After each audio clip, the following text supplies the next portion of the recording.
بسم اللہ الرحمن الرحیم۔ السلام علیکم۔ ایک مرتبہ ابو لہب کے بیٹے عتیبہ نے نبی کریم صلی اللہ علیہ وآلہ وسلم کی شان اقدس میں انتہا درجے کی گستاخی کرتے ہوئے غلیظ زبان استعمال کی، حتیٰ کہ یہ بدبخت آقا دو جہاں نبی کریم صلی اللہ علیہ وآلہ وسلم پر جھپٹ پڑا اور آپ کے کرتا مبارک کو پھاڑ ڈالا۔ عتیبہ بن ابو لہب کی اس حرکت سے نبی کریم صلی اللہ علیہ وآلہ وسلم کے قلب اطہر کو شدید صدمہ پہنچا اور آپ کی زبان مبارک سے یہ الفاظ ادا ہوئے: اے اللہ، اپنے کتوں میں سے کسی ایک کتے کو اس پر مسلط فرما دے۔ اللہ کے محبوب نبی کی زبان مبارک سے ادا ہونے والا ہر لفظ پتھر پر لکیر کی مانند ہوتا ہے، یعنی اللہ رب العزت اپنے محبوب پیارے آقا صلی اللہ علیہ وآلہ وسلم کی بات کو ہر صورت پورا فرماتا ہے۔ اس بات سے مشرکین بھی اچھی طرح واقف تھے کہ آپ نے جو فرمایا ہے وہ پورا ہو کر رہے گا، لیکن ان کی عقلوں پر پردہ پڑا ہوا تھا۔ اگلے دن ابو لہب اور اس کا بیٹا عتیبہ دونوں بدبخت تجارت کی غرض سے ایک قافلے کے ساتھ شام کی طرف نکلے۔ سفر کرتے ہوئے رات ہو گئی۔ قافلے والے زرقہ کے مقام پر ایک راہب کے پاس رات گزارنے کے لیے ٹھہرے۔ راہب نے قافلے والوں کو پہلے ہی آگاہ کر دیا تھا کہ یہاں آس پاس جنگلی درندے بہت ہیں، اس لیے ہوشیار رہنا۔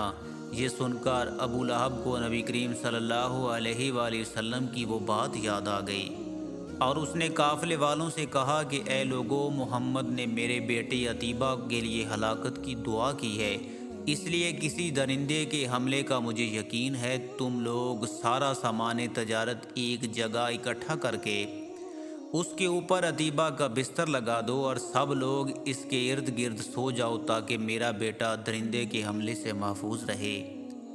چنانچہ قافلے والوں نے عتیبہ کی حفاظت کا پورا بندوبست کیا اور سب سو گئے۔ کچھ دیر بعد ایک شیر وہاں آن پہنچا، مگر اس نے کسی پر حملہ کرنے کی بجائے سوئے ہوئے لوگوں کو سونگنا شروع کر دیا اور آگے بڑھتا رہا، مگر کسی کو ذرا برابر بھی خروچ نہیں ماری، جس سے یہ لگتا تھا کہ یہ بھوکا نہیں ہے، ورنہ اتنے لوگوں میں سے کسی کو بھی چیر پھاڑ کر رکھ دیتا۔ سب کو سونگتا ہوا آخری بندے تک پہنچ گیا، لیکن اسے جس کی تلاش تھی اس کی بو اسے محسوس نہیں ہوئی۔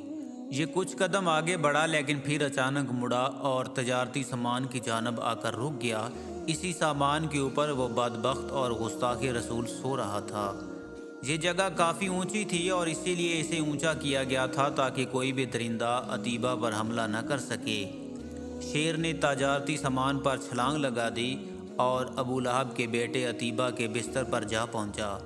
یہ شیر، جو کچھ لمحے پہلے بالکل عام جانور کی طرح لگ رہا تھا، ابو لہب کے بیٹے عتیبہ کو دیکھتے ہی خون خوار لہجے میں دھاڑنے لگا اور پوری طاقت سے عتیبہ کے سر کو اپنے خون خوار نوکیلے دانتوں سے دبوچ لیا۔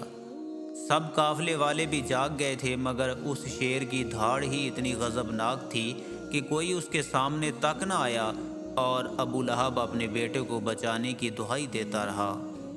اس شیر نے حیران کن طور پر عتیبہ کا نہ خون پیا اور نہ ہی گوشت نوچ کر کھایا۔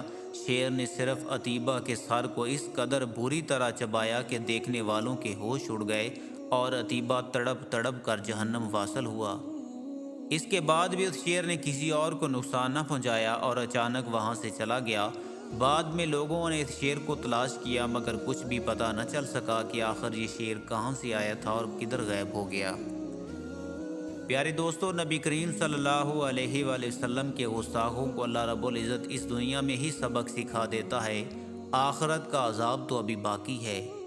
تاریخ گواہ ہے کہ جس کسی بدبخت نے بھی پیارے آقا کی ناموس رسالت کو پامال کیا، اس کا انجام عبرتناک ہوا، اور عتیبہ کا سر چبانے والے شیر جیسے شیر آتے رہے اور آتے رہیں گے انشاءاللہ۔